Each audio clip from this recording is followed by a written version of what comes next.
unstoppable on offense. We took the ball every drive and wouldn't score it. Defensively, we were able to make plays. They ended up scoring 1 touchdown. But if I look at this game, and I know this, the reason why we won this football game is because of our fans. And it was just the excitement and the energy they brought into the stadium. And they made it hard for them to make their checks at the line of scrimmage. And this was an offense that we knew that they were an up-tempo offense. They wanted to make their checks at the line of scrimmage, but the noise and our fans were the reason why. And then at the end of the game, when we had to go make a play, we made that play.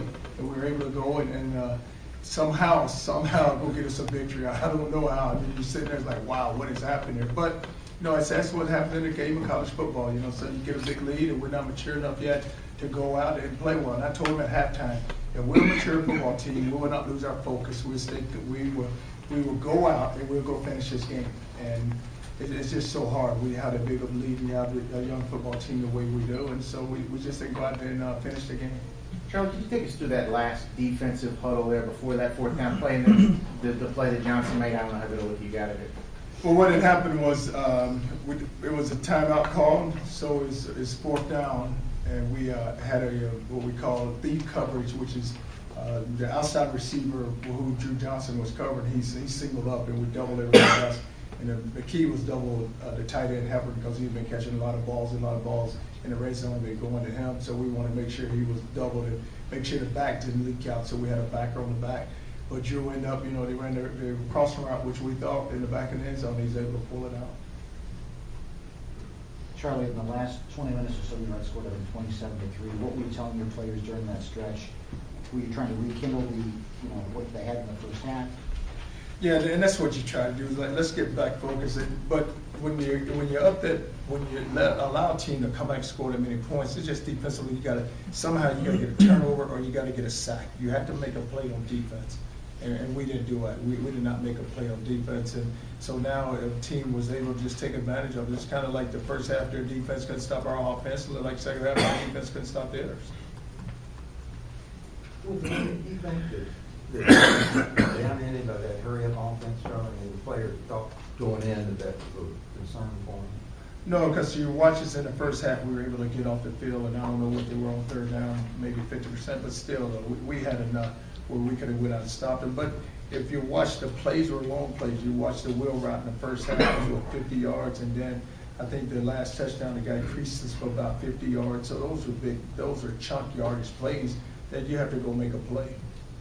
It seemed like the defensive line, you guys did a better job of rotating guys in and out, when the ball would be on the far sideline, you got a chance to get guys in and stuff. Was that something that you guys pretty much just, from the first 2 games to seeing no huddle, you figured that you could sneak those in? Well, we're just trying to get rotation, trying to get pressure from somewhere, and just try to keep a fresh group of guys on the field.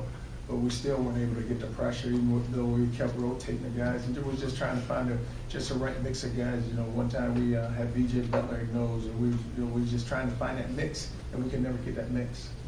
You said on Monday you were going to find out how good your team was. What did you find out about them today? Well, we played pretty good the first half. Well, you know what? We won the football game, and that was a good North Carolina team. And so you just look at our team. We're still a young football team. We still have to mature, but still, at the end of the day, we won the game.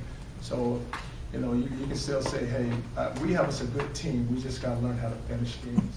The building blocks for next week, when you go back and show them some of this stuff, what are some of the things you'll show them, especially in the second half, in terms of what they face the rest of the season of doing better this time?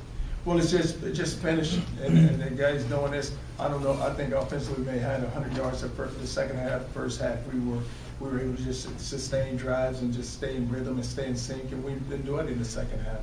So it's all about when you have a team and you have a lead, you got to go finish that game and just make sure that we don't fall asleep, and not so much fall asleep. Just make sure we got to continue to go play.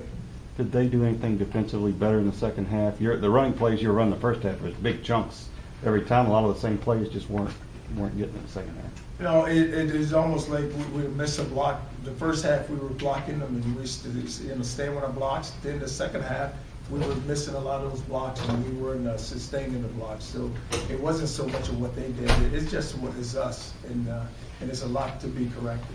Charlie, is it possible this comeback is better for you guys in the long run? Well, it was possible. We won that comeback, so they didn't catch us. But it is good. It's more you can learn from it because you have a big lead, and now for someone to come back and you allow so many points to be scored, you can learn from it.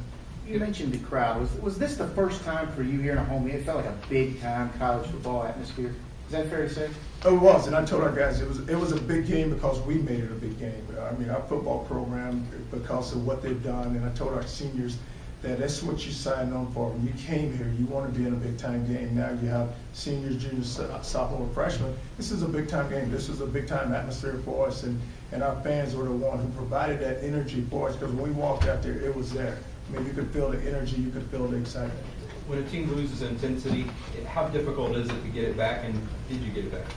Well, it's not so much they lost intensity. It's just you get out there, and it's all about your focus and just going to finish a game. And first, like I said, you open up the third quarter, you drive the ball, you get stopped on 4th and 1, then they get a big play for a big touchdown. So it's all about us maintaining and us making sure that we can stay focused with our players. And the coaches got to keep coaching also. You know, as a coaching staff, that's when you really got to keep coaching. Because when you have a big lead as a coaching staff, that's when you really got to lock down, say, you guys keep going. We can't get relaxed.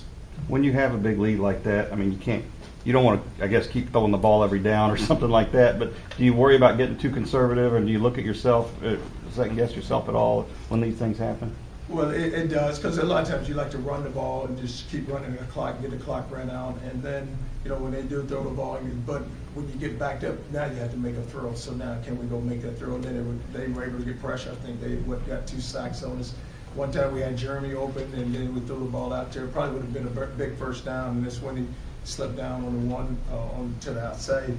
But still, we just got to continue to run our offense. Miller's injury, you probably don't know anything about it yet, but I don't know what the thinking is down there. Do you take a knee? Do you run a play or two? How do you? When Miller went down, yeah. we did. We just took a knee. After that. Because the clock was going to run out. So Yeah. like I said, guys, they can't. The clock's going to run out. It's 48 seconds left, guys. We still have 25 seconds. Let the clock run out. Take a knee. The ball game's over. Trevor, can you talk about some of the special teams play?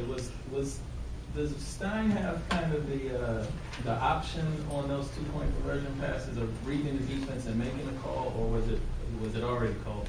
No, a lot of times he looks to the sideline, and so Coach Carter motioning it. And at first, I think when he called it, they weren't really lined up. They had one guy over, and we had 2 blockers for one guy. Then one guy ends up, one of the defenders runs across the field, and he was able to run inside out. So Marcus tried to run outside, and that's when he got time. All right. All right, guys.